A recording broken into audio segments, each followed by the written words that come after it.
I should have known something was off the moment I saw the envelope. It was too perfect, thick ivory cardstock, gold embossed lettering, sealed with a wax stamp that screamed money we don't have. But it was the name on the return address that made my stomach twist. Ashley and Michael. My nephew and his longtime fiancé, or at least, that's what I thought she was. I stood there in the hallway of my 2-bedroom rental apartment, holding that envelope like it might bite me. Rent was $1,325 this month. My power bill was already overdue, and yet I was holding a wedding invitation that looked like it cost more than my entire grocery budget for September. But he was family, my brother's only son, and after everything I'd done for that boy growing up, I pressed the edge of the envelope to tear it open. Inside was a folded card that shimmered when it caught the light. You are cordially invited to celebrate the union of Ashley Camille Davis and Michael Dean Taylor, Saturday, July 22nd, at the Sunset Hills Winery, Napa Valley. Reception to follow. Black tie. No dear aunt. No personal note. Just a cold, mass-printed invitation, like I was a distant business acquaintance, not the woman who used to pick him up from daycare when his parents were too high to remember the time. But I swallowed my pride. I even smiled a little. They're finally doing it. They'd been engaged for 4 years, and despite Ashley never being particularly warm with me, always checking her phone while I spoke, giving me that stiff fake hug with her perfume cloud of "look how expensive I am," I was happy for them. And maybe I hoped, just maybe, attending would remind them who I was, the woman who gave Michael $5,000 for his first semester of community college, the one who helped his mother, my own sister-in-law, detox on my couch for 11 days. I started budgeting that same night. I knew the black tie part meant more than just a gift. I needed a dress, maybe a hotel, and something presentable for the registry.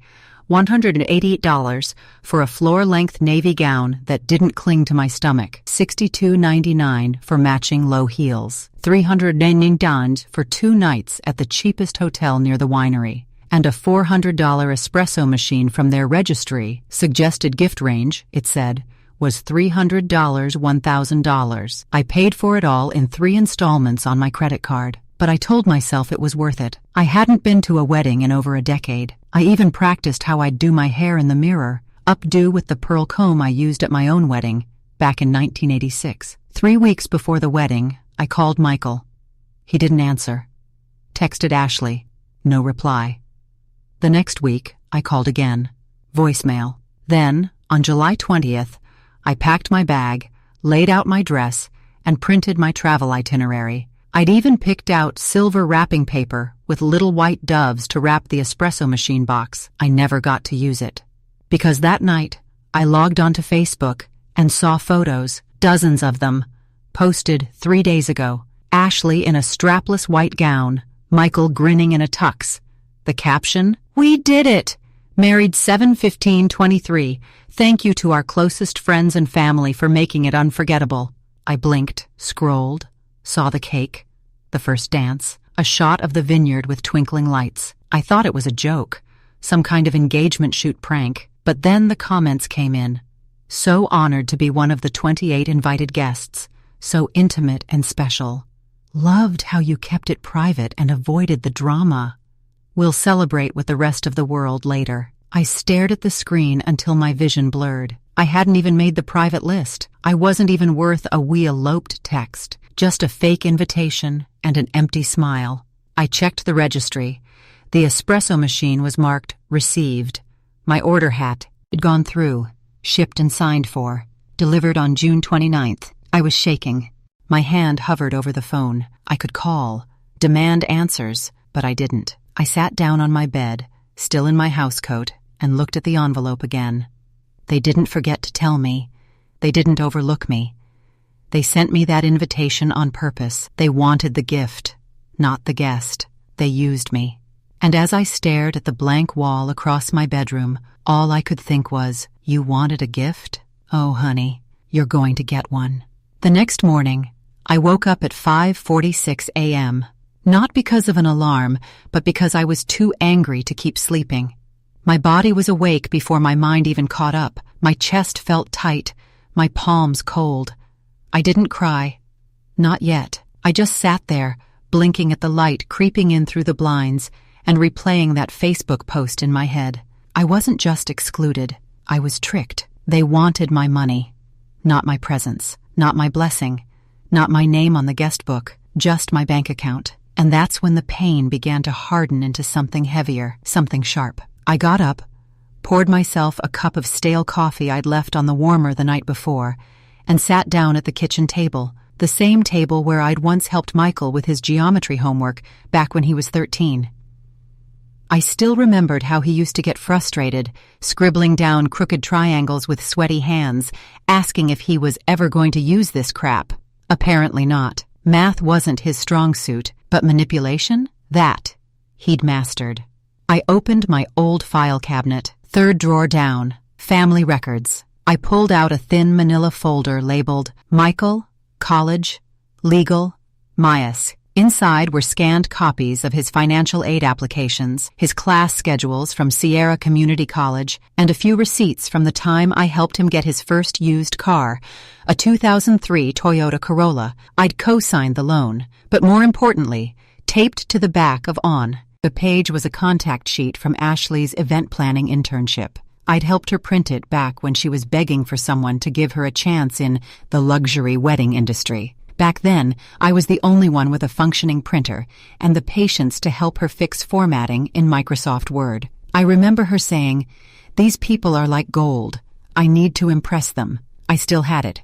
10 names, phone numbers, emails, planners, venue managers, 2 wine distributors, and at the bottom, Lydia Montrose, Sunset Hills, Winery, Events Coordinator. Bingo! I stared at Lydia's name like it was a gold key. At 9:02 a.m., I dialed. She picked up on the third ring. Sunset Hills, Lydia speaking. I smiled into the receiver. "Hi, Lydia. My name is Margaret Taylor. My nephew Michael just got married at your venue last weekend, and I had a few questions for—" "Oh, yes, the Davis Taylor party. That was a beautiful evening, very private." I waited. Lydia filled the silence. "Was everything all right with your invitation? I know Ashley was handling the guest list personally." Ah, there it was. So Lydia didn't know that some of us had been scammed. "Well," I said, choosing my words like a scalpel, "I just wanted to confirm the head count. I received a formal invitation for July 22nd, but it seems the wedding was actually on the 15th? Pause, then a nervous laugh. "Oh, that's strange. We only had one event booked under their name. July 15th, 28 guests. I'm not sure where the confusion—" "It's not your fault," I interrupted gently. "Ashley must have made a mistake." There was a pause again. Longer this time. "Well, I hope you were able to send a gift at least," she added, in that chipper customer service voice. "Oh, I did," I said. "They received it, and now I plan to send something else." That night, I went through my credit card statements line by line. I added it all up. $188 dress, $62.99 shoes, $309 hotel, non-refundable, $400 espresso machine, $16.79, wrapping supplies, $44.50 in Uber pre-bookings I never used. Total, $1,031.28. And that wasn't even counting time, effort, dignity. I looked at the espresso machine, listing again. High-end, Italian, chrome.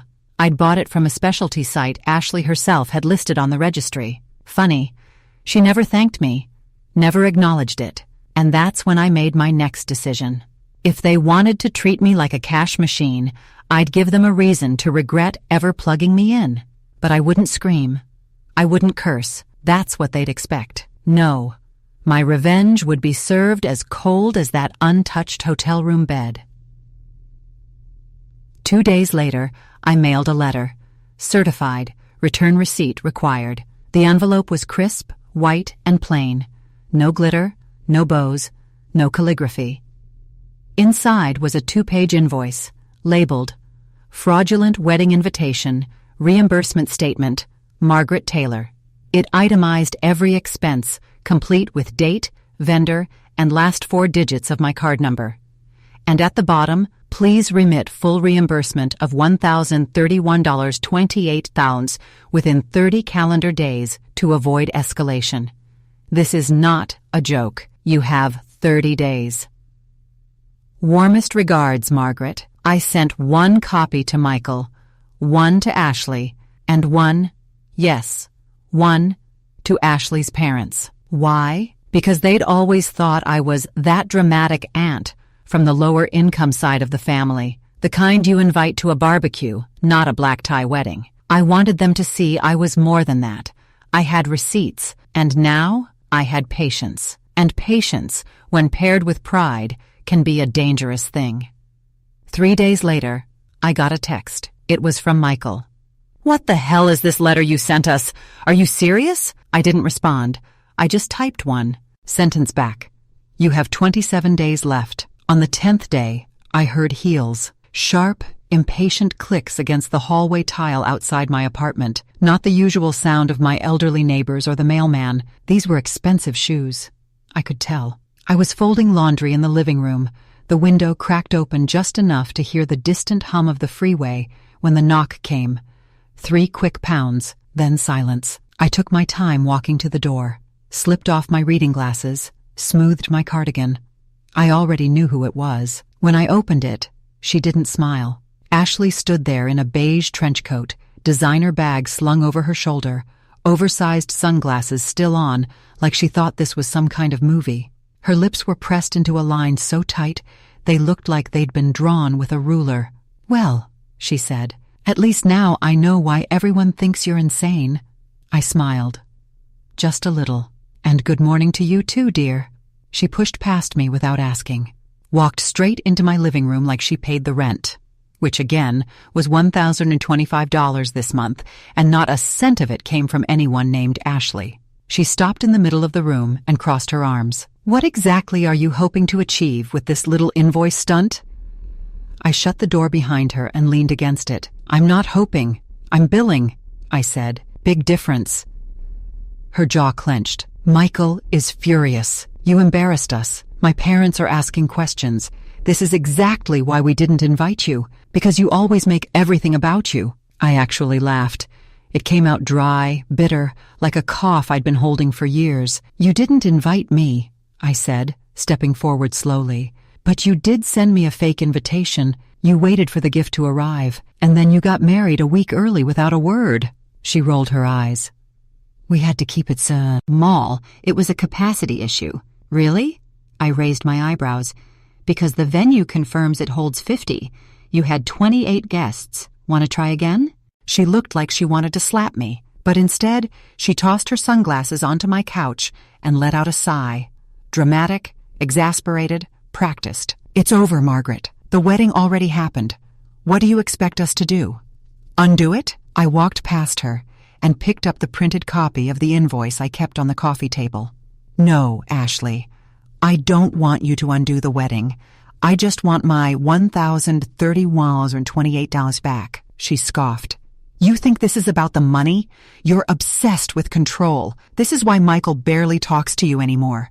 I turned to her, voice low and steady. "Michael barely talks to me because he's learned how to take without gratitude. And you taught him that." Something flickered behind her eyes. For a second, she looked shaken. But then her chin lifted again, and the mask slid back into place. "You don't have a legal leg to stand on," she said. "You can't sue us over a wedding invitation." "No," I said, "but I can report the transaction as fraudulent. I can dispute the registry purchase with the vendor, attach the proof, and let the credit card company freeze the charge while they investigate." She flinched. "And I can post the full story online," I added. "Screenshots of the invitation, photos from the wedding you posted before the date on the invite, copies of the invoice. And I'll tag your new in-laws, your company's official page, and that blog you're always trying to get featured in." Her mouth opened, then shut again. I could almost hear her brain working behind her flawless foundation. This wasn't just about a refund anymore. It was about exposure. "Look," she finally said, her voice dropping, softer now, manipulative. "Why don't we just talk? You clearly feel hurt, and I held up a hand. "No more fake empathy, no more spinning. You have 17 days left. You can PayPal me, you can Venmo me, or you can ignore me and deal with Han." "What comes next?" Ashley's nostrils flared.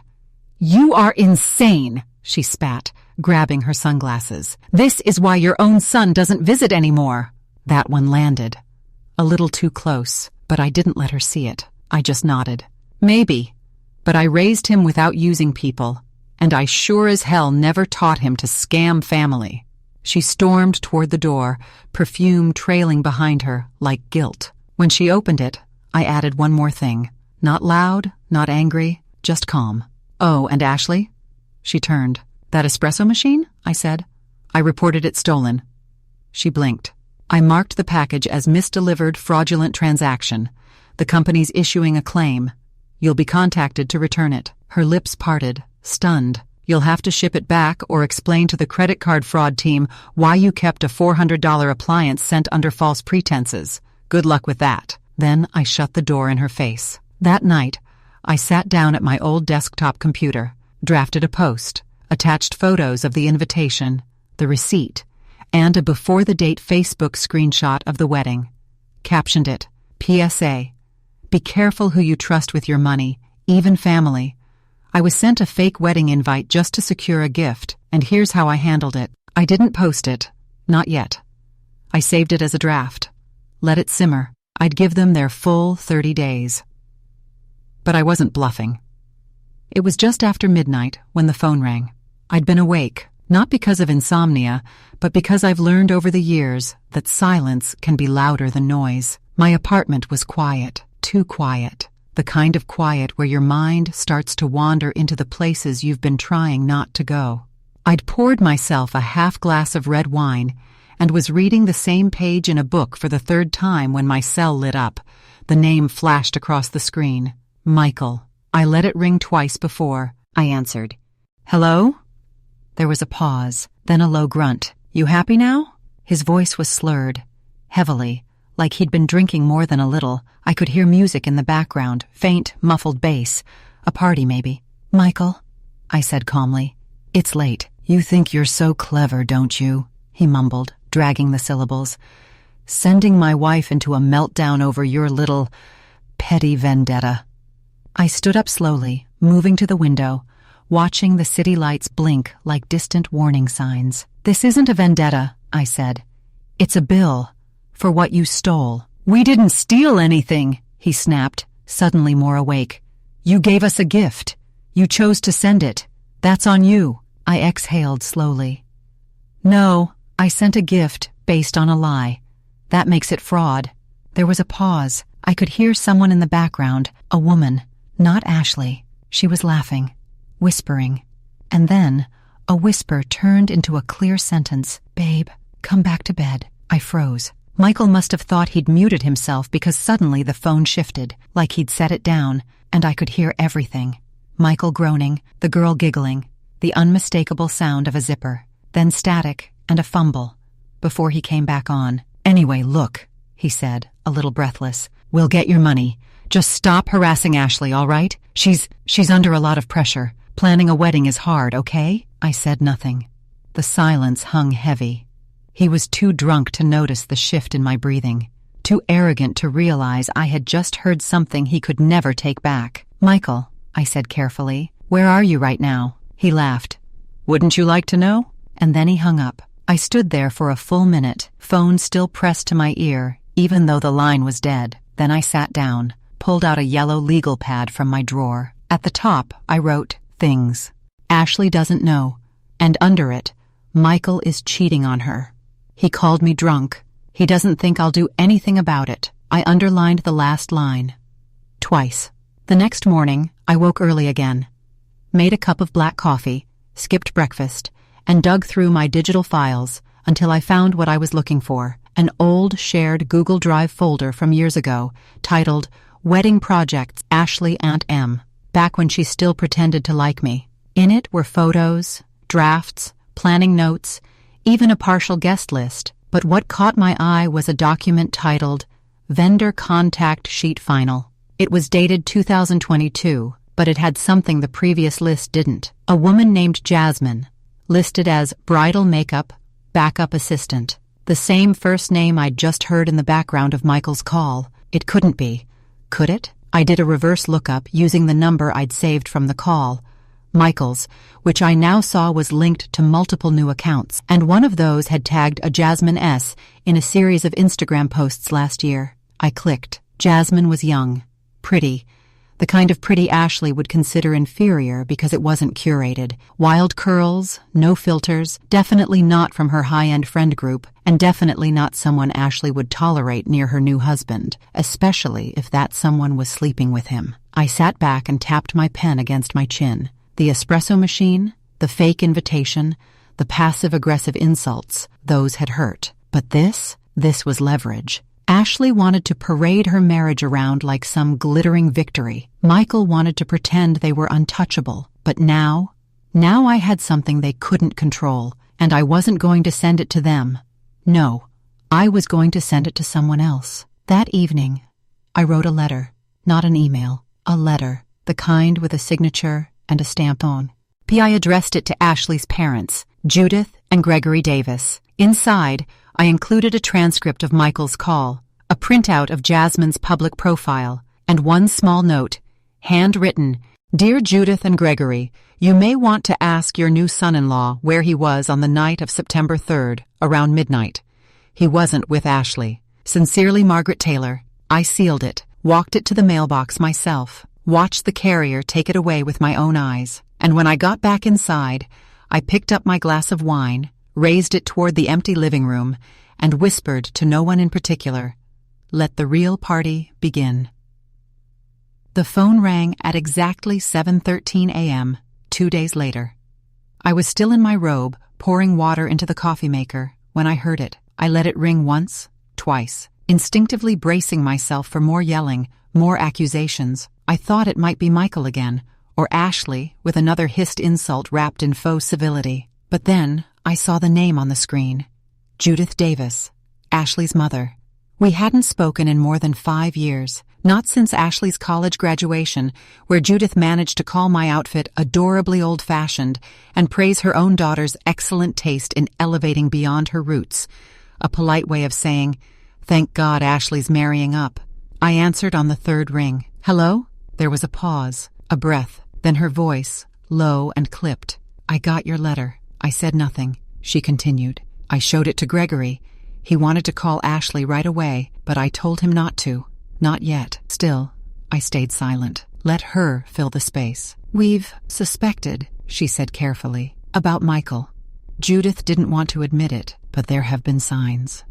That surprised me. I'd expected denial, screaming, defense, not quiet confession. "You think he's cheating?" I asked. "I think he's done more than cheat," she replied. Something shifted in her tone, something cold and exhausted, like a woman holding a dam with her bare hands. I could almost see her, standing in one of those painfully curated kitsch, hands knuckles white around a coffee cup, expensive robe draped just right. She cleared her throat. "There's something I need to tell you, something Ashley doesn't know, and if you ever repeat it back to her, I'll deny it." I leaned against the counter, heart beating louder than the gurgle of my brewing coffee. "I'm listening," she sighed, long, heavy. 3 years ago, before Michael proposed the first time, we paid him. My mouth went dry. "You what?" Judith lowered her voice like someone might be listening. "We paid him $25,000 to stay." "Stay?" I echoed. "Stay where? With Ashley?" "Yes." I blinked, sat down slowly at the table. She continued. "He was about to break up with her. Said he needed space and wanted to go travel. Said he wasn't sure he could commit. But Ashley was fragile then. She'd just lost that job at the bridal agency. She was already humiliated. We couldn't handle a public breakup on top of everything. So you paid him to stay with her?" I said, barely able to believe the words I was repeating. "Yes," she snapped. "We thought it was temporary, that if he stayed long enough, maybe he'd fall in love for real." I laughed, and it sounded like something between a cough and a cry. "Oh, Judith," I said, "you didn't buy her a husband. You bought her a liar." "And now," she said, her voice cracking, "I think we bought her a cheater." The silence between us was thick, heavy. I stared at the peeling edge of the old placemat on my table. She probably had marble countertops and fresh-cut hydrangeas. I had a yellowing floral tablecloth from Kohl's and a chipped mug that said, "World's okayest mom." Yet here we were, 2 women on opposite sides of the class ladder, both realizing we'd been manipulated by the same smooth-talking boy. Judith spoke again. "Do you Have proof that he's sleeping with this Jasmine girl? I have a call recording, I said. It's not legal evidence, but it's enough. I want it. I'm not handing it over for free, I said calmly. You're not the only one who paid too much for a false promise. What do you want? I didn't answer right away. I stood up, walked to the window, and pulled the curtain back slightly, watched a squirrel leap from branch to branch like it had a plan. Then I said, I want the 1,030 walms from 28 town that was stolen from me, and I want you to be the one to deliver it, in person. She bristled. I could hear it in the pause. That's not my responsibility. Yes, it is, I replied. Because your family helped orchestrate this farce. You paid for the groom, remember? The least you can do is refund the fake guest. She didn't answer. So I added one more thing. Oh, and Judith, if I don't have it in 7 days, I'll release the call audio and the screenshots. Not just to Ashley, to your social circle, the board, the charities, all of them. You wouldn't. I would, I said. And I'll even make a copy for your pastor. She hung up. No goodbye. Just the click of the line going dead. And I sat back in my chair, my heart racing. Not because I was nervous, but because for the first time in this entire mess, I felt power. Not the screaming, table-flipping kind. Not fire and fury, but the slow, cold kind that creeps in when someone finally realizes you're not as quiet or foolish as they thought. They had tried to use me, but they forgot one thing. People like me, women who've been dismissed, stepped over, talked down to. We don't stay quiet forever. 3 days later, an envelope slid through my mail slot. No note, no return address. Inside was a cashier's check, $1,031.28, exactly to the cent. The envelope was heavy.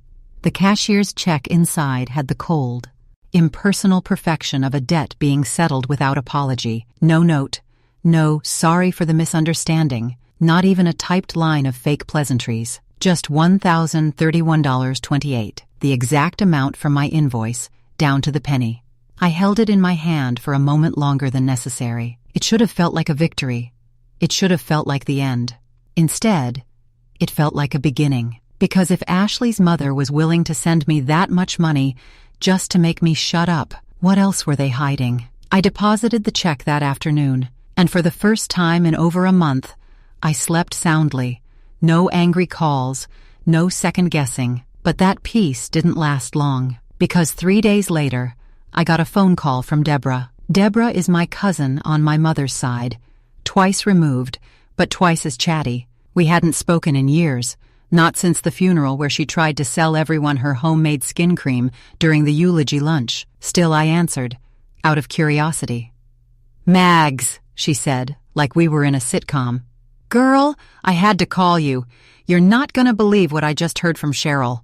Cheryl was her sister, the kind who kept tabs on everyone's business like it was a hobby. I sighed. Deborah, what is it? It's about Michael and Ashley. You know I bought them a $200 set of crystal tumblers off their registry, right? I didn't. Well, she continued, guess what just showed up on Facebook Marketplace this morning?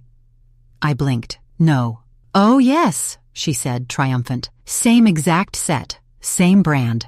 The title even says, Never Used Wedding Gift. I grabbed my laptop and pulled up the link she sent. There it was. Set of 4 Waterford tumblers. Retail, $119. Selling for $140. Firm. Location, Midtown. Same zip code Michael and Ashley lived in. I looked closer at the profile. It was under a fake name, Mikey T. But the profile picture was a pixelated photo of a man in sunglasses and a backwards cap. Not Michael, but the shadows looked familiar. I clicked, See Sellers Other Items. My stomach turned. There were dozens of listings. High-end espresso machine, unused, custom flatware set, wedding gift, extra, towels, linens, serving trays, all new in box, all new, all marked as gifted or wedding extras, all priced just below retail. I counted. At least 23 wedding gifts from the registry, the same registry that Ashley had sent to over 80 people. And I realized something awful. They never planned to keep the gifts. They planned to flip them, profit from them, Use the wedding as a business model. Send out as many invitations as possible, rake in high-end gifts, and resell anything they didn't want for cash. I sat back in my chair, hands trembling slightly. I wasn't just a forgotten guest. I was a mark. That evening, I called Claire, a friend of mine who works for a local consumer protection group. She's dealt with online scams, fraudulent businesses, and fake product listings before. She's not one for drama, which is why I trust her. When I told her everything, she paused for a long moment. "You do realize," she said slowly, "that if they did this intentionally, if they knowingly solicited gifts under false pretenses, that's fraud. It might not be criminal unless there's enough dollar value, but it's reportable, especially if it crosses state lines or involves the mail." I nodded, even though she couldn't see me. "They mailed invitations," I said. "Shipped the registry through vendors, sent thank you notes to some people." She let out a low whistle. "That's actual wire fraud territory. If it hits 5 figures, you could report it to the FTC or even the postal inspector, especially if it involved PayPal or online payment systems." It hit me then. Hard. This wasn't just family drama anymore. It was a scheme. A coordinated effort to scam dozens of people who thought they were celebrating love. I spent the next 4 hours doing research. I started writing down names of gift givers from Facebook comments, cross-referenced them with the registry, which was still up, and searched local resale sites for any overlap. And there it was, a silver carving set from Uncle James, listed. The designer throw blanket from Ashley's coworker, listed. A $600 Dutch oven from her former roommate, listed. All of them, posted quietly under different fake names, spaced out just enough to look innocent. I took screenshots, dozens. Put everything in a folder labeled Wedding Flipping Evidence, MA. By midnight, I'd compiled over $8,000 in potentially resold wedding gifts. I sat in the dark, staring at the screen, feeling that old mix of disbelief and fury bubbling back up. They had manipulated us, lied to us, used their wedding as a con. And then I realized something else, something that made my skin crawl. Ashley didn't know. She was many things, cold, calculating, snobbish, but she wasn't this. She wanted the perfect wedding, the curated photos, the social clout. But Michael? Michael wanted cash. He never thanked me for the espresso machine because to him, it wasn't a gift. It was inventory. The next morning, I printed everything, organized it into a clean, tidy little packet, and then I mailed 1 copy to Ashley, another to Ashley's parents, and a third, just in case, to Claire, my consumer protection friend. This time, I didn't include a note, just a sticky tab on the first page. It said, "Your groom's side hustle." The call came at 9:41 p.m. I was washing up after dinner, a single plate, a single fork. The kind of dinner you eat when you've lived alone long enough to stop pretending someone might show up at the door. I almost didn't answer, but something in my gut told me I should. When I saw the name Ashley, I didn't feel dread. I felt ready. I wiped my hands on the dish towel and picked up the phone. "Hello?" All I could hear at first was breathing. Then, softly, like a tap dripping into a metal sink, "Why would he do this to me?" Her voice was hoarse, small, broken in a way I'd never heard before. It was the first time she'd ever called me without sarcasm, without condescension, without armor. I said nothing. Let the silence do the work. Then she asked again, "Why would he sell our gift?" I sat down at the kitchen table, placed the phone on speaker, and folded my hands. "Because he didn't marry you for love," I said quietly. "He married you for profit, and now you're finding the receipts." She sobbed, once, a sharp, ugly sound she probably hated herself for making. I found everything," she said between gasps. "The marketplace accounts, the fake names. He listed the Le Creuset set my godmother gave me. She had it engraved." I winced. I remembered that item. It was one of the listings I'd screenshotted. I hadn't realized it was personalized. I thought he was just forgetful. she said. He kept saying we had duplicates, but then I saw the PayPal deposits. He made over $9,000 in 3 weeks. He even flipped a gift card someone gave us. She paused. He didn't even tell me. And I thought, of course he didn't. Because Michael didn't see Ashley as a partner. He saw her as cover. A brand. A respectable front for his little resale empire. She sniffed again. I got your packet, she said. I thought it was a prank at first, but then I opened his laptop. That explained the timing. I'd sent the evidence 2 days ago. What do you want from me? She asked suddenly. Is this revenge? Are you trying to ruin me? I actually laughed, not out of cruelty, out of disbelief. I didn't ruin anything, Ashley, I said. He did. She was quiet, but not hanging up. Not yet. So I added, you two didn't just forget to invite me. You sent me a fake invitation so I'd buy a gift you could resell. See? That wasn't an oversight. That was fraud. She whispered, almost like a child. I didn't know. And for the first time, I believed her. She was complicit in the cruelty, but not in the scheme.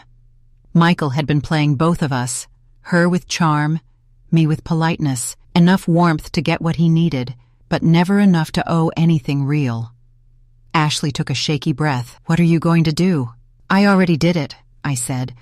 I sent the 3rd copy to Claire. She works in consumer protection. She's forwarding it to the vendor platforms and the FTC. Her breath hitched. That doesn't mean there will be a case, I added, but the account flags will hit soon. If he keeps selling, someone's going to knock. Silence again. Then, do you think they'll arrest him? I paused. No, I said honestly. But his online accounts will get shut down. PayPal might freeze the funds, and once a few of the gift givers realize what happened, I wouldn't be surprised if someone presses charges, especially if they're lawyers. She let out a strange little laugh. God, I married a criminal. You married your reflection, I said before I could stop myself. She inhaled sharply, but I wasn't finished. You've looked down on people like me your entire life, Ashley. You think I shop at discount stores because I have to. You think my apartment is small because I failed, but at least I never sold my integrity for a Dutch oven and a stack of West Elm towels. Silence. Then, softly, you're right. And that was the most shocking thing she'd said yet. I don't know how long we sat on the phone after that, not talking, just breathing. She didn't ask me to forgive her, and I didn't offer to. That kind of repair takes more than tears, more than late-night realizations. But before she hung up, she did say one more thing. You were the only one who saw him for what he was, and you tried to warn me, in your own way. I didn't say yes or no. I just let her sit with the truth, and then she whispered, I think I want out, and hung up. I sat back, phone still in my hand, the kitchen dark except for the glow of the streetlight through the blinds. I should have felt triumphant, vindicated. But instead, I felt something else, tired, because sometimes, when you finally bring the house down, you're still the one left standing in the rubble. It arrived 3 days after the phone call, a plain brown box about the size of a shoebox. No return address, just my name, handwritten, in careful, almost hesitant script. The handwriting looked familiar. Too neat to be Michael's, too sincere to be Judith's. I knew immediately. Ashley. For a second, I considered not opening it, just tossing it in the trash, like I had with so many of their glossy, smug holiday cards over the years. But something about the weight of the box made my hands pause. It wasn't heavy, but it wasn't light either. It felt deliberate. I set it down on the kitchen table and slit the tape with the tip of my house key. The flaps popped open with a soft sigh of cardboard. Inside, packed between layers of tissue paper, were 3 things. First, a handwritten letter. The paper was thick, cream-colored, real stationery, not a notebook scrap or a printed sheet, the kind you buy when you still believe you'll write thank-you notes by hand. I unfolded it and read, Margaret, I won't ask for forgiveness. I know I don't deserve it, but I do owe you the truth. About everything. The gifts, the registry, the invitations. Yes, Michael set it all up, but I let him. I saw the fake guest list. I saw your name and told myself you wouldn't notice, that you'd send a gift, and it would just be easier not to deal with you afterward. I knew it was cruel. I did it anyway, because some part of me, The spoiled, shallow part I learned from Judith, thought you didn't matter. That you were just the bitter aunt who made people uncomfortable at parties, but you were right about all of it. Michael's been lying. He never loved me. He stole the wedding money, flipped half the gifts, and then I found out he took out a loan in my name without telling me. $18,000. I'm filing for annulment. The second thing in this box is yours. I don't know if it makes anything better, but I thought you deserved it back. The third thing, well, you'll see, Ashley. I sat there for a long time, staring at the letter.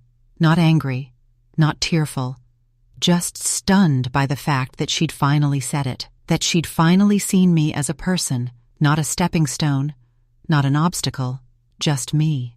The second item was wrapped in a gray velvet bag. I opened the drawstring carefully and nearly dropped it when I looked inside. It was the espresso machine, not a different one.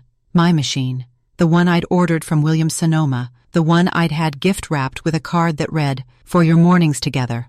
Love, Aunt Margaret." It looked untouched, still had the protective film over the buttons. I held it for a moment, then I set it on the counter next to my chipped Mr. Coffee and plugged it in. It purred to life like it had been waiting for me all along. And the third item, it was a flash drive, small, black, no label.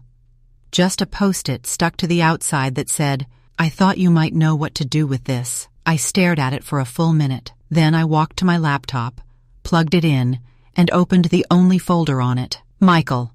Recordings. There were 6 video files, dated over the last year. I opened the most recent one. It was grainy, low resolution, clearly recorded on a hidden camera, probably a nanny cam or a laptop webcam left running, but the audio was clear enough. Michael pacing in the living room, on the PH, one with someone. His voice arrogant, cocky. "Dude, it's a gold mine. Wedding registries are like legalized pickpocketing. People are too polite to ask questions. You just send an invite and wait for the gifts to roll in.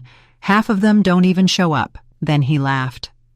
"Ashley's rich parents cover the venue, the food. I cover the Amazon returns." Pause.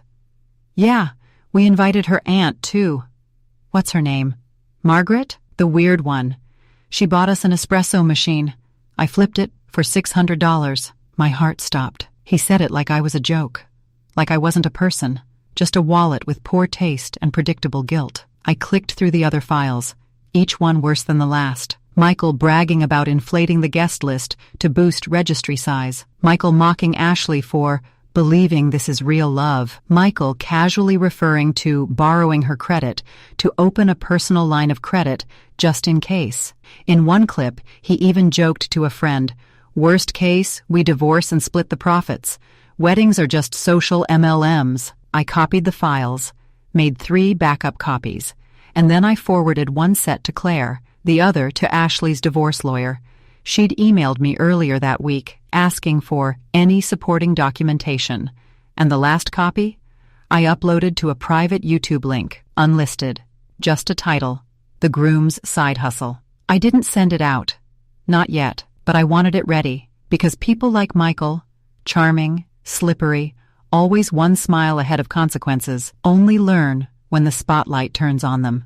And this time, I held the switch. I should have seen it coming, because Michael wasn't the type to let things slide, especially when he smelled trouble. 2 days after I uploaded the video files to that unlisted YouTube link, my phone lit up with a call from an unknown number.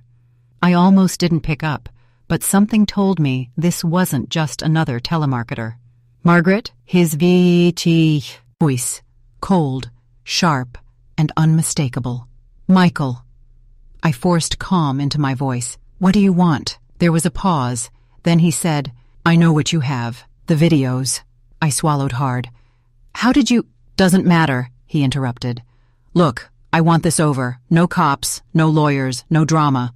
The words hung there like a noose. "Why should I trust you?" I asked. "Because if this gets out, if anyone sees those videos, I'm done.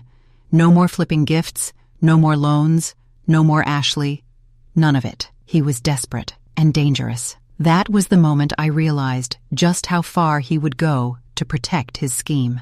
Michael started showing up outside my apartment. At first, just once. around 8 p.m. when the streetlights flickered on. He'd parked down the block, staring.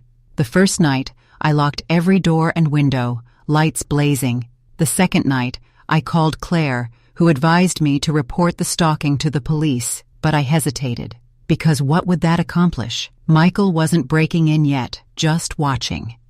Then came the threats. Texts, mostly. Short. Menacing.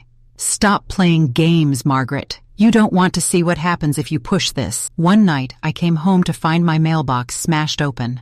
The letter inside was just a single sentence, typed and printed on crisp white paper. "You're digging your own grave." I didn't reply. I didn't call the police, because I knew the real danger wasn't in the threats, it was in the silence I kept. But I wasn't alone.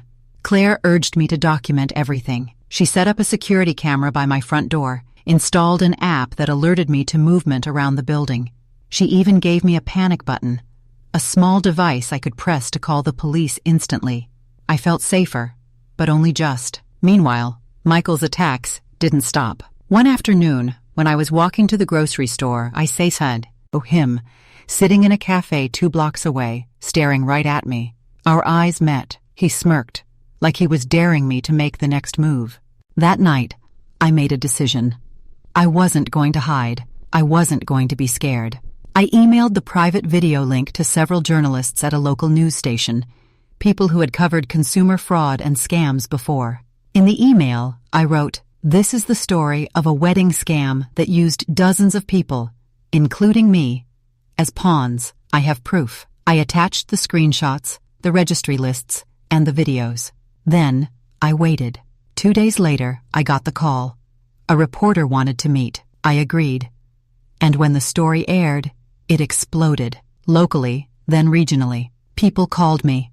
Strangers sent messages of support. Even some of the people who had been scammed reached out to thank me for exposing Michael's game. But there was one thing I didn't expect. The backlash. Michael's family turned on me. Judith called, screaming, "You're destroying our lives over a stupid espresso machine." His parents sent angry letters. Neighbors whispered when I walked by. But I didn't care. Because for once, I was the one holding the truth. Except, then the unexpected happened. The police showed up at my door. Not to arrest me, but to question me. Michael had filed a counter-complaint, claiming harassment, stalking, defamation. The tables had turned.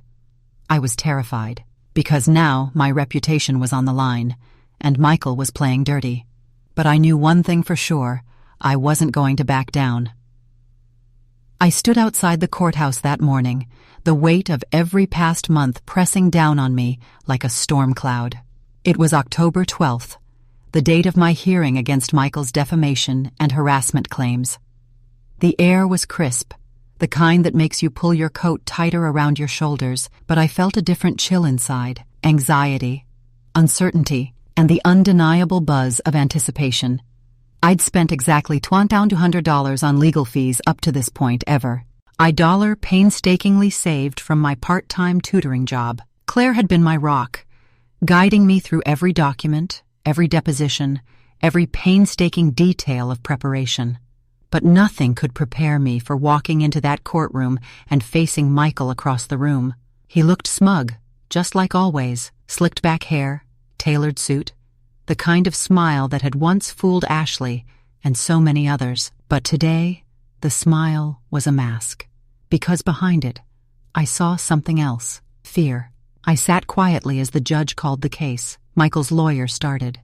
He painted me as a bitter, obsessed woman, angry at a young couple's happiness. He accused me of harassment, of stalking, of trying to sabotage a marriage that, he claimed, was real and loving. My turn came. I took a deep breath and spoke slowly, deliberately. I told the story from the beginning. The fake invitation, the registry scam, the gifts sold off, the $18,000 loan in Ashley's name, the videos. I gave exact dates. The invitation mailed March 3rd. The registry inflated by 12 guests, gifts sold within 2 weeks of the wedding. My first suspicious email to Ashley on April 7th. The flash drive received July 18th. I described the humiliation, the betrayal I'd lived with every day. I explained why I uploaded the videos, not to ruin Michael, but to protect others. Then, the courtroom fell silent, because the judge did something unexpected. He asked for the videos to be played, one by one. Michael's arrogance faded with each clip. His smirk disappeared. By the time the last video played, where he casually joked about flipping gifts for profit, the courtroom was tense. Michael's lawyer tried to object. The judge overruled. After the videos, Ashley was called to testify.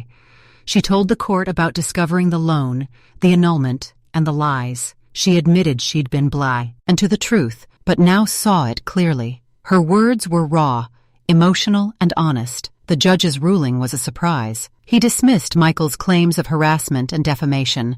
He called Michael's actions a calculated and sustained pattern of deceit, and he ordered Michael to pay $12,500 in damages to me, to cover legal fees, emotional distress, and the cost of replacing the gifts he'd sold. The room erupted. Michael's face went pale. His family sat in stunned silence. Judith looked like she wanted to sink through the floor, but the final twist came after the hearing. When the judge ordered the court clerk to submit the case files to the local district attorney's office, because Michael's illegal resale of gifts, the fraudulent loan, and the violation of consumer trust warranted criminal investigation. Months later, I received a letter. Michael was indicted on multiple charges: fraud, identity theft, theft by deception. Standing here today, I don't feel victorious because of the money or the legal win. I feel victorious because I refused to be invisible. I refused to let their lies become my silence. And the espresso machine? It's still sitting on my kitchen counter, plugged in, humming softly every morning. A reminder that even the smallest acts of kindness, even gifts meant for others, can come back in unexpected ways.